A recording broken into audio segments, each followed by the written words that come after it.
Président de la transition, chef de l'État, recevez les salutations fraternelles du peuple et du gouvernement du Burkina Faso. Au nom du peuple burkinabé, je m'incline respectueusement sur la mémoire des grands leaders dans le monde qui ont fait rêver et espérer d'une société humaine juste et équitable à travers leur engagement, détermination et esprit de sacrifice.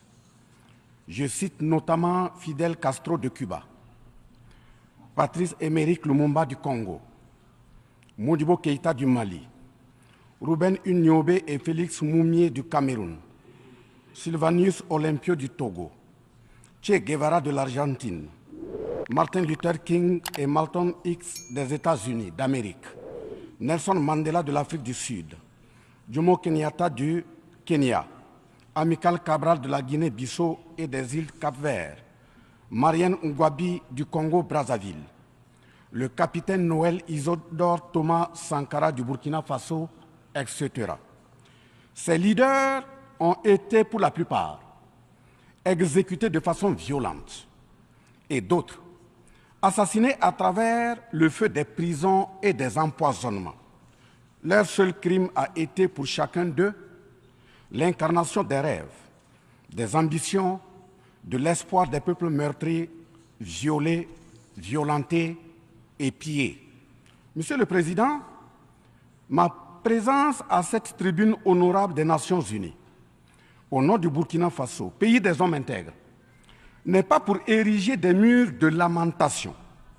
Je ne suis non plus pas là pour vous livrer un discours de convenance, mais j'ai été plutôt mandaté en sacrifice pour vous dire que le mensonge d'État, l'hypocrisie diplomatique, la boulimie du pouvoir, la recherche effrénée du gain, l'esprit démoniaque de domination et d'exploitation de l'homme par l'homme sont les vrais plaies qui gangrènent notre vivre ensemble et font courir toute la société à sa perte, y compris donc notre organisation, l'ONU.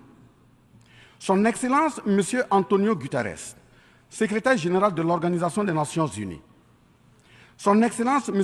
Joe Biden, président des États-Unis, Son Excellence M. Denis Francis, représentant permanent de la Trinité et Tobago auprès des Nations Unies, élu président de la 78e session de l'Assemblée générale, Son Excellence M. Luis Inácio Lula da Silva, président de la République fédérative du Brésil.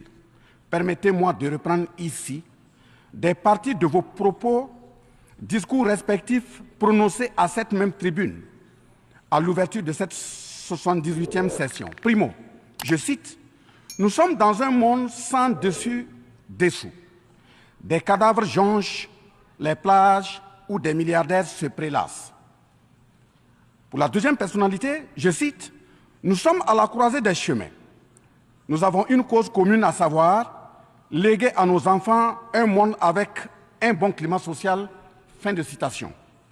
Pour la troisième personnalité, je cite, « Malgré les difficultés, nous pouvons nous en sortir. Ce ne sont pas les capacités qui manquent, mais la volonté politique. Sinon, nous pouvons apporter le progrès et la paix pour tous. » Fin de citation. Pour la quatrième personnalité, je cite, « Il y a dissonance entre les discours et les pratiques, les faits. Le Conseil de sécurité de l'ONU est paralysé. L'ONU doit assumer ses fonctions d'un monde solidaire et équitable, conformément aux principes édictés dans la Charte. Cela suppose qu'on ait le courage de lutter contre les inégalités. » Fin de citation. La quintessence des expressions de ces quatre autres personnalités signifie clairement que les inégalités dans le monde sont voulues, sinon qu'avec un minimum de courage et de volonté politique, nous pouvons, à défaut de les éradiquer, les amenuiser à leur congrue expression. En effet, chaque année, les discours pleuvent au même titre que les promesses et engagements. Les preuves de la dissonance entre les discours et les faits sur ces questions de principes contenus dans la Charte de l'ONU, dont la justice, l'égalité, la dignité, l'intégrité, le droit à l'autodétermination, la souveraineté des États, l'inviolabilité du territoire et le respect du droit international sont ce qui se passe en Libye, dans le Sahel, précisément sur le Niger, et sur la crise entre la Russie et l'Ukraine. D'abord, en Libye, Suite à cette catastrophe diluvienne, des milliers de voix ont été fauchées, des milliers de vies donc ont été fauchées, pour badigeonner nos consciences de tranquillité transparente. Chaque nation se précipite pour présenter sa compassion, sa solidarité. C'est certes pour donner l'impression que nous vivons en société et que nous défendons des valeurs. L'honnêteté intellectuelle le recommande et l'histoire des consciences nous reflète que nous devons présenter nos sincères excuses au peuple libyen pour avoir été, collectivement et individuellement, par passivité condamnable ou par complicité active et inacceptable, aux côtés des bourreaux qui ont été la première catastrophe anthropique en Libye. C'est cette catastrophe qui a mis la Libye à genoux en la saccageant et tuant son guide avant que les eaux du déluge ne viennent l'endeuiller davantage. Et malheureusement, à la tête de cette catastrophe humaine était l'ONU sous la résolution 1970.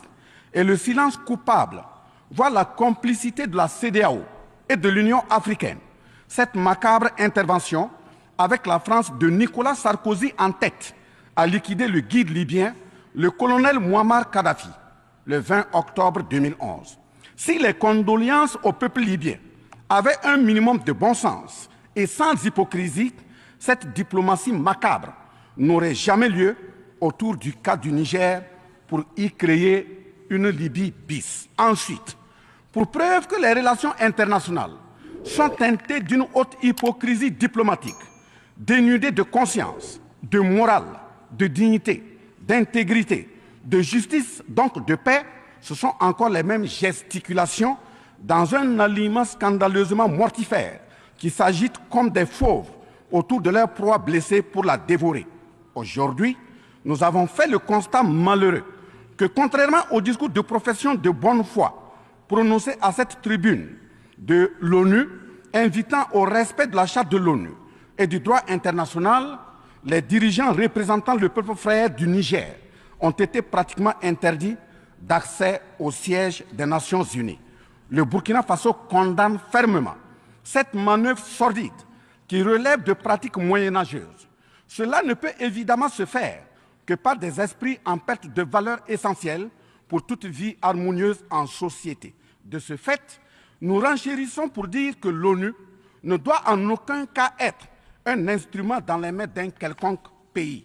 Les leaders panafricanistes qui se sont battus pour l'unité africaine, nos grands-parents qui sont tombés dignement sous les balles assassines des colons, les dignes fils africains qui se sont sacrifiés pour l'honneur sur le continent et qui ont lutté férocement contre la traite négrière et le néocolonialisme ont eu leur sommeil de guerriers perturbés pour avoir entendu qu'une poignée d'enfants égarés de l'Afrique tiennent le Niger, telle une boule de coton, à l'envahisseur afin qu'il y mette le feu. Oui, cher continent africain, une poignée de tes enfants a décidé de t'humilier et de te vilipender à travers le mensonge éhonté d'État, en commençant par le Niger. Par conséquent, je lance un appel vibrant et solennel au peuple sénégalais, béninois, nigérien, ghanéen, tchadien, ivoirien, comorien, bissau-guinéen et tous les peuples d'Afrique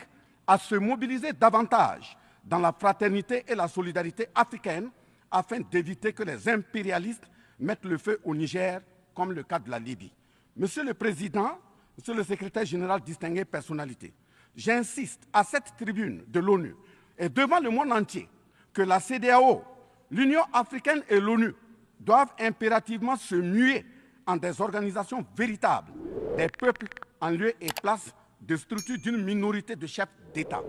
Elles ne doivent pas être utilisées et instrumentalisées pour déstabiliser des pays frères en assassinant leurs leaders.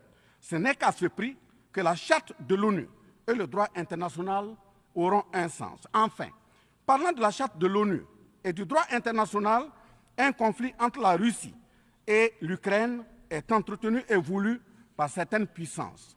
Ainsi, plusieurs pays occidentaux, notamment les États-Unis et l'Union européenne, y ont déversé toute sorte de soutien, notamment militaire. Les populations civiles ukrainiennes, engagées comme volontaires, dont certains pilotent même des chars, sont félicités et traités de patriotes. Le Mali, le Niger et le Burkina Faso font face à une guerre qui leur a été imposée par l'impérialisme sous le couvert de terroristes de tout acabit, sémant terreur et désolation. Malgré l'existence de cette même charte des Nations Unies, avec ses principes d'égalité, de justice d'une part, et d'autre part, le même droit international invoqué, à cette tribune de l'ONU, il y a nettement un fossé abyssal dans le traitement des questions. En effet, prenant le cas du Burkina Faso, les populations civiles, face aux incursions barbares et meurtrières des terroristes, ont décidé de s'engager aux côtés des forces de défense et de sécurité. Ces populations ainsi engagées, formées et encadrées par les FDS, sont appelées des volontaires pour la défense de la patrie. Ainsi, au Burkina Faso, nous avons 58 000 VDP, dont 42 000 VDP communaux et 16 000 VDP nationaux, qui combattent sur tous les fronts aux côtés des forces de défense et de sécurité, formées, encadrées, orientées par elles. Celles-ci n'agissent que sur instruction et surveillance des FDS et conformément à des textes réglementaires en vue de protéger leur vie et leurs biens. Ce sont ces patriotes que certains chefs d'État de la CEDEAO et de l'Union africaine, sur instrumentalisation de puissances impérialistes capitalistes, tentent de faire croire à la communauté internationale que ce sont des milices. C'est cela le mensonge éhonté d'État. Monsieur le Président, si la communauté internationale était honnête et sincère dans son engagement contre le terrorisme, il ne perdurera point, de sorte à ce que des populations civiles s'engagent et se forment pour assurer leur propre défense. Parlant d'un manque de franchise de cette communauté internationale, voici les exemples. Premièrement, lorsque le Mali, le Burkina Faso, le Niger et d'autres pays se sont organisés sur leurs frontières communes en mutualisant leurs forces pour faire face au terrorisme, la France est venue de nulle part imposer son instrument qu'est le G5 Sahel. Aujourd'hui, la CEDEAO, qui a subitement une force d'intervention pour établir des démocraties, a annoncé un apport de 2 milliards de dollars US.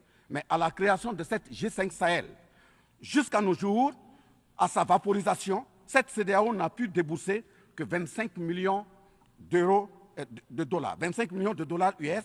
Où est donc le sérieux dans la défense des vies humaines prônée par la Déclaration universelle des droits de l'homme et des peuples? Deuxièmement, le Burkina Faso subit des sanctions cyniques suite au coup d'État du 30 septembre 2022.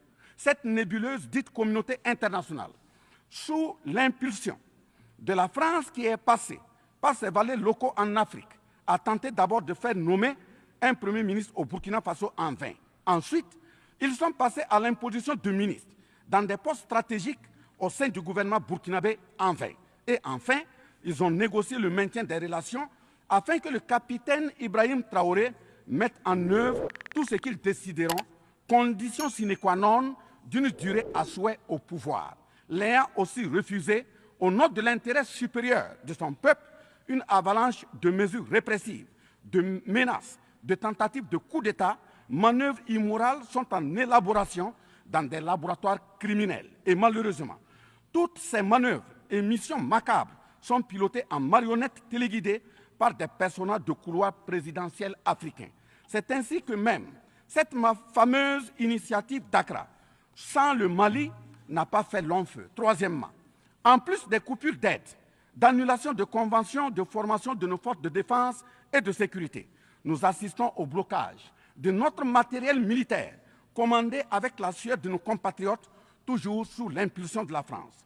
En exemple, pour les vecteurs aériens nécessaires pour le contrôle et la défense du territoire, nous avons eu un contrat avec le Brésil, dont la licence d'armes devait provenir de la Belgique et le système de navigation de tir ainsi que des caméras des États-Unis d'Amérique, puis un moteur du Canada. Ces moyens sont aujourd'hui fallacieusement et cyniquement bloqués. Vous parlez de défense des droits humains à cette tribune de l'ONU. Je vous invite donc à nous livrer incessamment nos armes pour la défense et la protection de nos populations meurtries. En tout état de cause, vous êtes solennellement saisis. Et si rien n'est fait, l'histoire vous tiendra responsable de non-assistance à personne en danger. Monsieur le Président, Monsieur le Secrétaire général, ce tableau peu reluisant de cette communauté internationale caractérisée par la non-assistance à États en proie au terrorisme, l'hypocrisie internationale, la suprématie de quelques puissances au sein de l'ONU, la complicité au pillage de l'Afrique, etc., ne commande-t-il pas la traduction de cette communauté internationale devant la Cour pénale internationale? En un mot, notre sécurité sera assurée par nous-mêmes en priorité et non par quelqu'un d'autre. Sur la question de la présence de Wagner au Burkina Faso, chantée par une certaine presse téléguidée depuis l'Élysée, je répondrai ceci. Oui, Monsieur le Président, c'est nous les Wagner du Burkina Faso. Oui, ces braves forces de défense et de sécurité et volontaires pour la défense de la patrie sont les Wagner du Burkina Faso. Par conséquent, du haut de cette tribune de l'ONU, je magnifie le sacrifice de tout patriote au nom de l'intérêt national. Je salue vivement la mémoire de tous ceux qui sont tombés les armes à la main et magnifie le courage et l'intégrité de ceux qui sont toujours en vie et foncent inexorablement et de façon sacrificielle vers la victoire de notre peuple et la sauvegarde de notre patrie. Au lieu de nous aider à arrêter cette saignée humaine, ce sont des accusations fallacieuses, des mensonges éhontés d'État, englobés dans une diplomatie d'hypocrisie et des menaces voilées pour nous indiquer des partenaires à fréquenter et des conduites à tenir. Nous disons non. Au nom de la même charte des Nations Unies et du droit international que vous évoquez tous et toutes ici à cette tribune, les peuples africains en général et sahéliens en particulier sont résolument engagés à assumer absolument et pleinement leur émancipation totale pour un progrès social véritable. Ainsi, le Burkina Faso liera de façon souveraine ses partenariats avec qui il veut et achètera ses moyens de défense avec qui il veut. Qu'un pays s'appelle Russie, Iran, Turquie, Azerbaïdjan, Cuba, Nicaragua, Corée du Nord, le Burkina Faso y achètera et y vendra librement ses produits sans intermédiaire, encore moins une autorisation de qui que ce soit. Et cela advienne que pourra.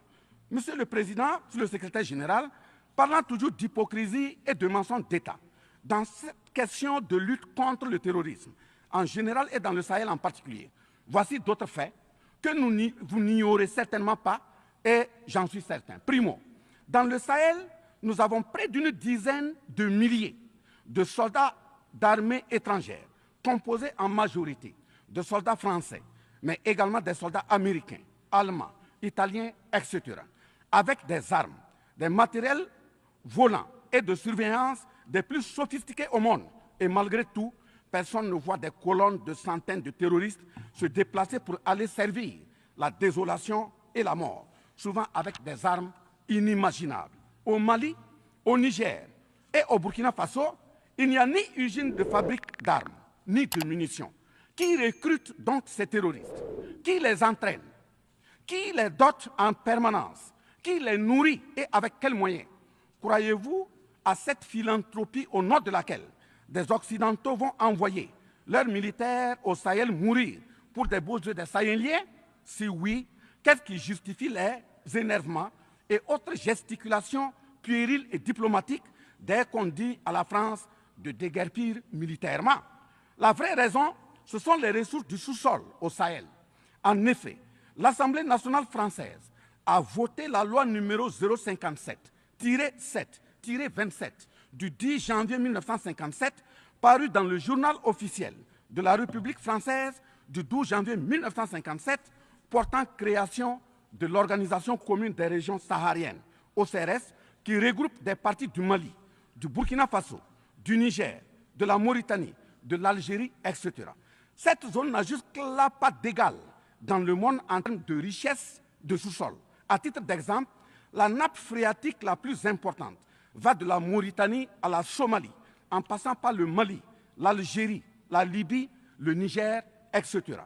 Le journal Le Monde du 23 juin 1957 avançait le chiffre de 6 à 7 millions de tonnes de pétrole comme production potentielle annuelle du Sahara. En plus de ces ressources naturelles, nous avons l'uranium, l'or, le cobalt, le zinc, le diamant, le lithium, le cuivre, etc. Si vous, les Occidentaux, vous aimez tant les Sahéliens pour y amener vos militaires, mourir au nom de la démocratie, de la liberté, des droits humains et de la paix, pourquoi tout le continent africain, qui compte 1,3 milliard d'habitants, dont le deuxième continent le plus peuplé, avec 30 415 873 km² et 54 États, n'a aucun siège permanent au sein du Conseil de sécurité avec un droit de veto. N'est-ce pas là, au-delà d'un crime d'État, un crime onusien? Donc, halte aux mentions diplomatiques grossiers consistant à dire que ces puissances impérialistes viennent au Sahel pour défendre la démocratie et des droits humains.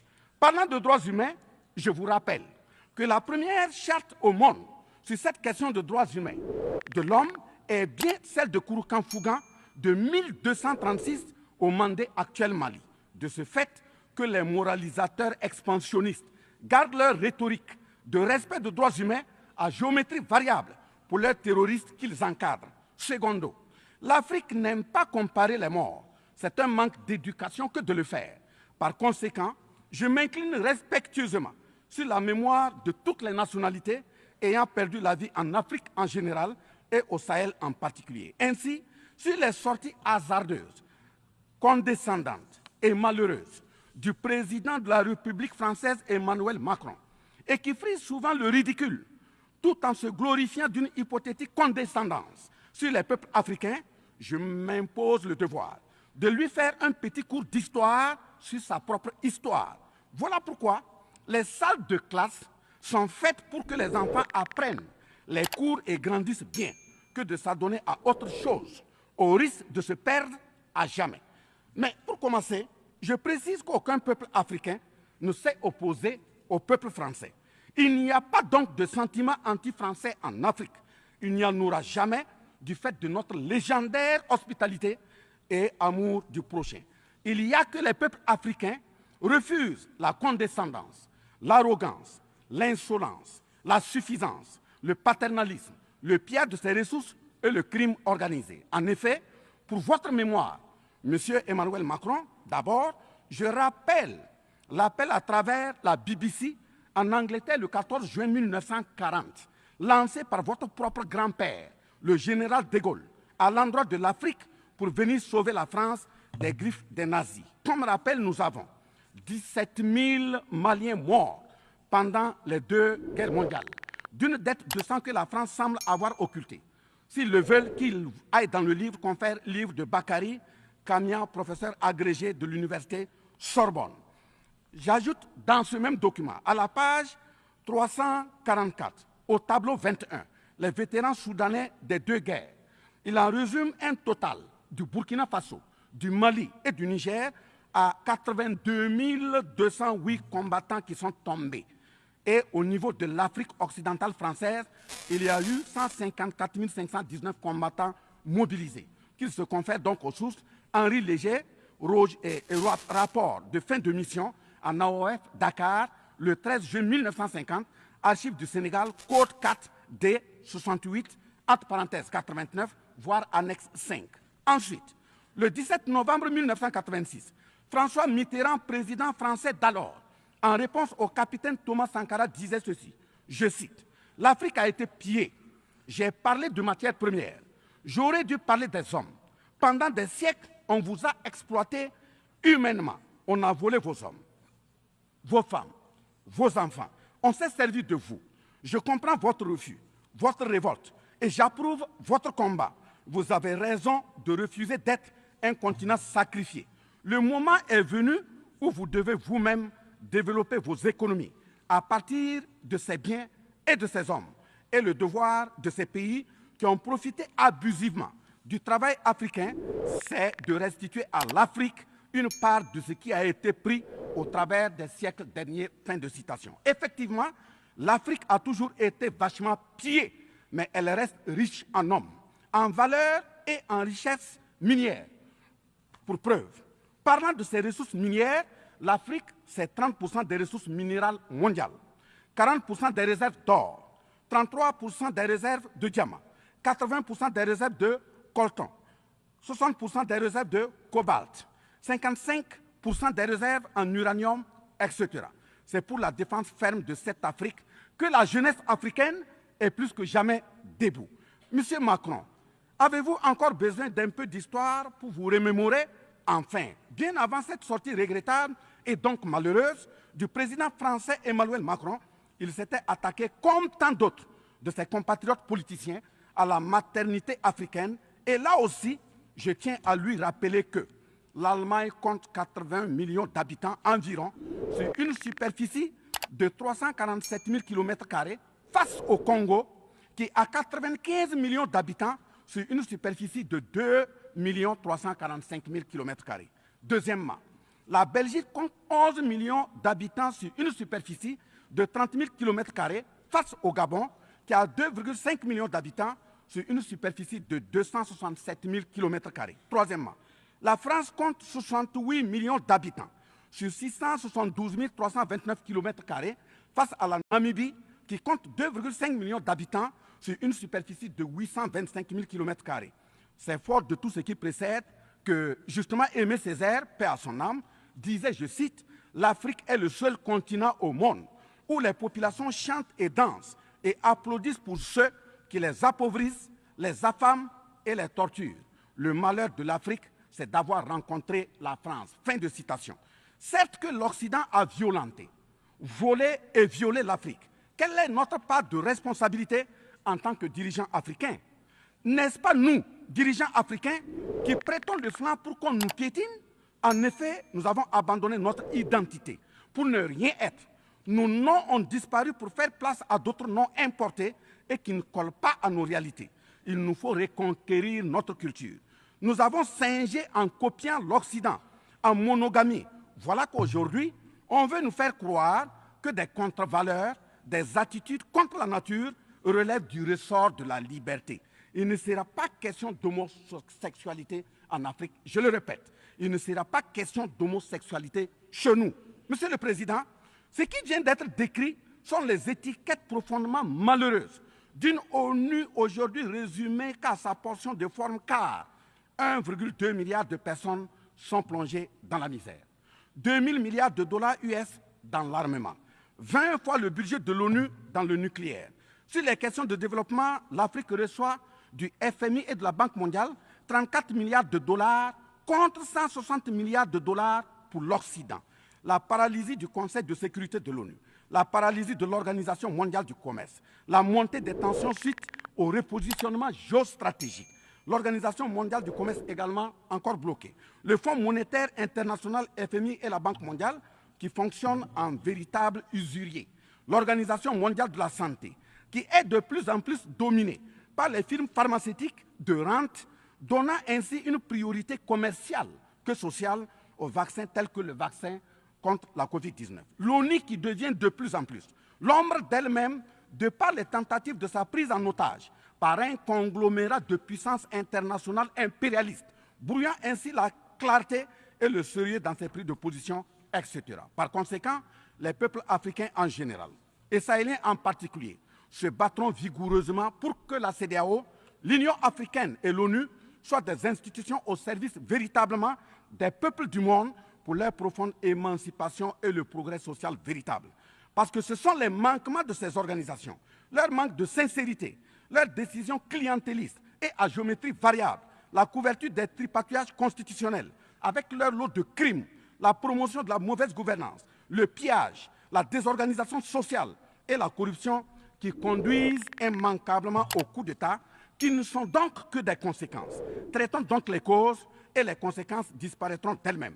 Mais si nous continuons avec ce jeu de l'Autriche, à la diplomatie d'hypocrisie, aux mensonges éhontés d'État, aux crimes organisés, au tripatouillage constitutionnel et à la fabrication de l'armée à la tête de nos États africains, même l'ONU risque de ne pas échapper à un coup d'État. À bon entendeur, salut. Dans ce sens,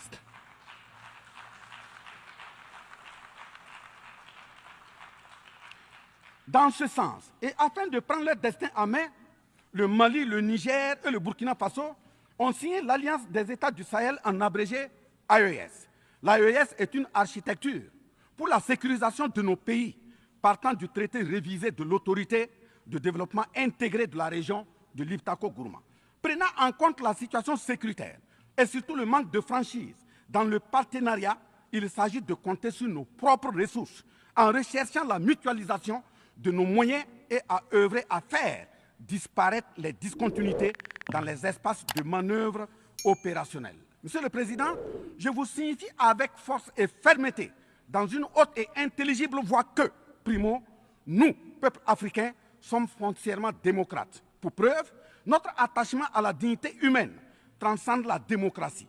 Ce que nous refusons, c'est moins donc la démocratie que le piège de la démocratie qui nous est tendu. Ainsi, la démocratie électoraliste s'est avérée un moyen de contrôle de nos États à travers le jeu de chaises musicales de dirigeants très souvent imposteurs, corrompus, voleurs, violeurs de constitution, car étrangers au seul intérêt de nos États africains qui vaillent. Secondo, nous, Africains, sommes-nous aujourd'hui reconnus dans notre dignité d'homme, au sens de un homme égal à un homme? La réponse assurément est non, au-delà des convenances circonstanciées, pour nous endormir et mieux nous asservir. Triste pour le continent noir, reconnu scientifiquement comme berceau de l'humanité, mais dans la réalité humilié, placé sous contrôle dominé. Des indépendances factices aux guerres fratricides, de la démocratie électoraliste aux aides biaisées, des guerres de rapine au terrorisme malicieusement fabriquées, entretenues et injectées dans nos contrées africaines, notamment au Mali, au Burkina Faso et au Niger. Il y a une seule constante, nous dominer, maintenir le pied sur notre cou, tel le cas de notre malheureux frère George Floyd aux États-Unis, ici même. Est-ce cela la démocratie?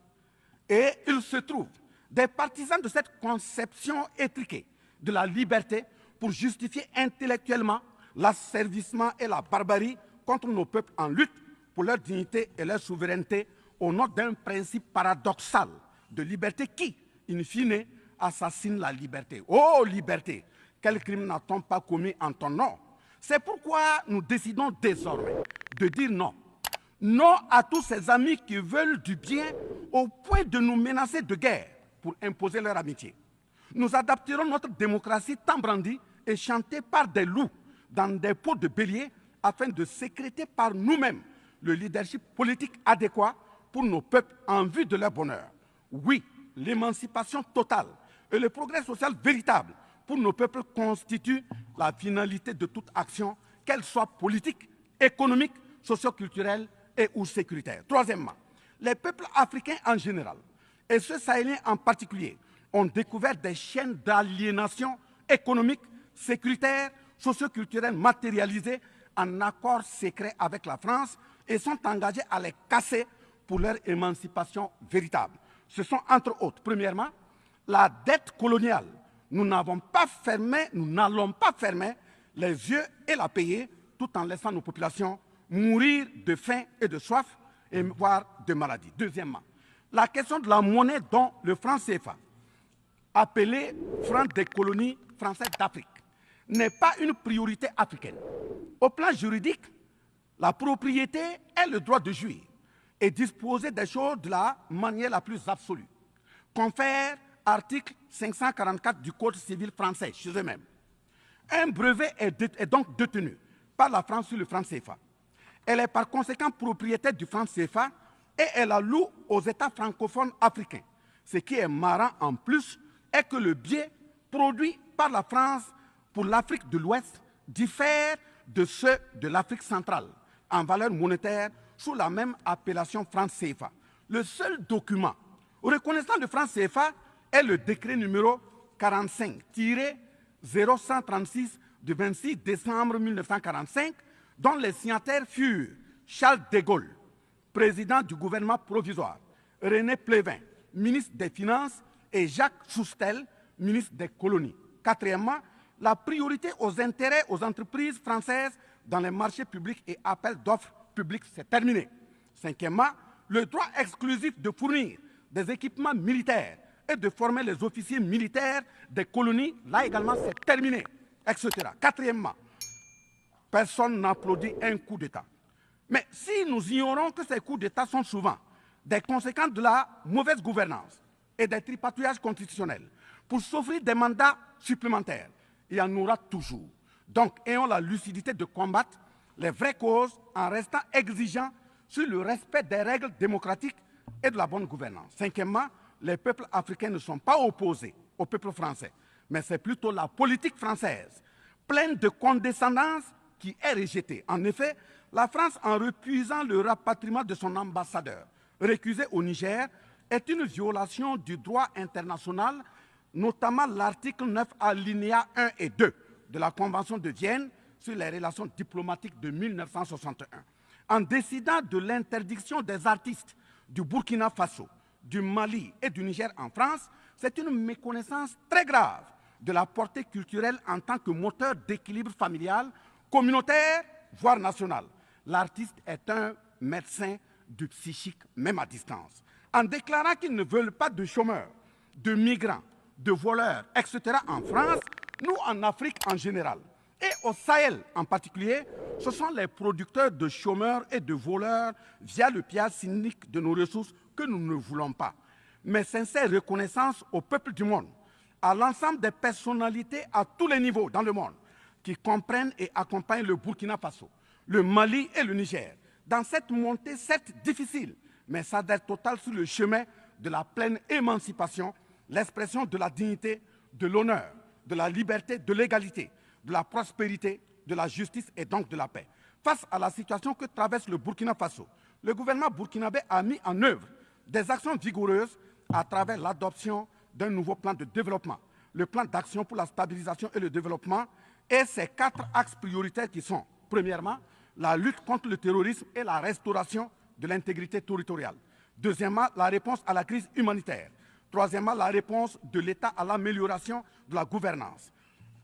Et pour terminer, le dernier élément, la réconciliation nationale et la cohésion sociale.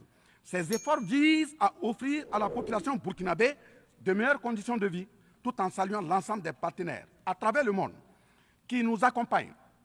Nous invitons vivement ceux qui sont toujours dans le doute ou tétanisés par des rapports au contenu faux qu'ils sont les bienvenus au Burkina Faso, à condition que le partenariat cadre avec la vision de la transition résumée dans ces 4 axes.